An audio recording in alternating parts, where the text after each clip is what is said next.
नमस्कार. स्वामी ओम chemistry classes तर्फे आपणास मकर संक्रांतीच्या हार्दिक हार्दिक शुभेच्छा. तर आज व्हिडिओ करण्याचं कारण असं की वाटलं एक फॅक्ट आहे तो सांगावा.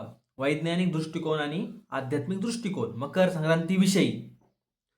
तर सर्वप्रथम हे सांगतो की आपल्याला हा डाऊट पडला असेल की दरवर्षी कॅलेंडरमध्ये 14 किंवा 15 तारखेलाच मकर संक्रांती का येते, बरोबर?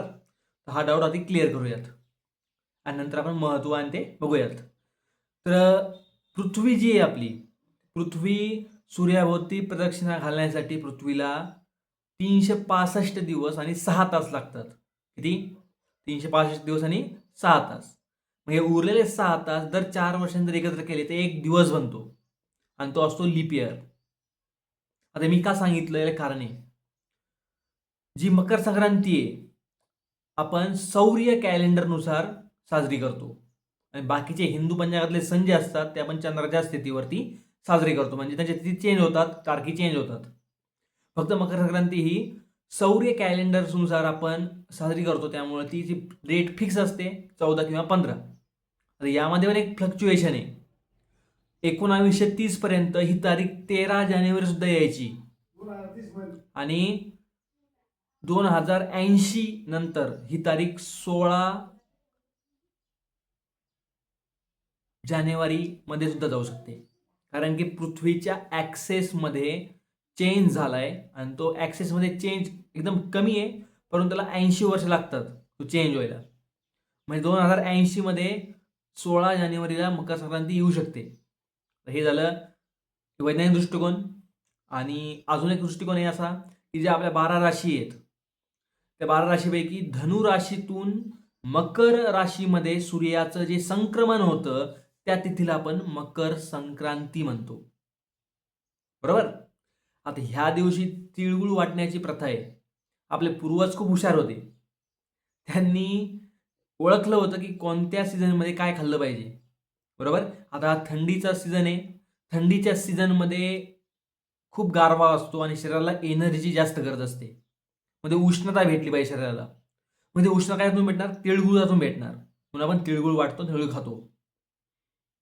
अजून एक सांगायचं म्हणलं तर आध्यात्मिक महत्त्व. ज्यावेळेस महाभारताचं युद्ध चालू होतं ते महाभारताचं युद्ध चालू असताना भीष्म पितामह अर्जुनाने मारलेल्या हजारो बाणांवरती पडले आणि त्यांच्याकडे एक शक्ती होती ती इच्छा मृत्यूची. तर त्यांनी काय केलं, त्यांनी मकर संक्रांतीच्या दिवशीचा योग बघितला आणि त्या दिवशी त्यांनी कृष्णाच्या हातून देह सोडला, बरोबर? म्हणजे ह्या तिथीला अजून महत्व आलं. आणि अजून एक गोष्ट सांगायची एवढी की सामाजिक गोष्ट की ह्या काळामध्ये जास्त करून शेतीचे पिकं जे असतात ते तोडणीच येतात, त्यामुळं तोडल्यानंतर त्याचा भाव भेटतो शेतकऱ्यांना आणि त्यामुळे ते आनंदी असतात. म्हणजे जो आनंद साजरा करायचा आहे तर त्यासाठी एक माध्यम म्हणून मकर संक्रांती म्हणून हा सण बघितला जातो. म्हणजे धार्मिक असेल, सामाजिक असेल, वैज्ञानिक असेल, तर हा दिवस खूप महत्त्वाचा आहे. तर सगळ्यांशी गोड बोला, चांगले वागा, चांगलं आरोग्य ठेवा, चांगले संबंध ठेवा, चांगली नाती टिकवा आणि ह्याच मकर संक्रांतीच्या हार्दिक हार्दिक शुभेच्छा. परत सांगतोय, स्वामी ओम केमिस्ट्री क्लासेस तर्फे सांगतोय, विद्यार्थ्यांनो 12वीची परीक्षा जवळ आली आहे. चांगला अभ्यास करा आणि अभ्यास करत असाल तर ठीकच, नसेल करा तर आता वेळ गेलेली नाही. थोडे काही दिवस आहेत, पासिंग पुरता पण अभ्यास करा, पण नापास होऊ नका, फेल होऊ नका. वर्ष वाया जाणं सोपं नसतं, त्याचं जातं त्याला कळतं. त्यामुळं जे आहे ते आहे, चांगलं आहे. धन्यवाद. श्री स्वामी समर्थ.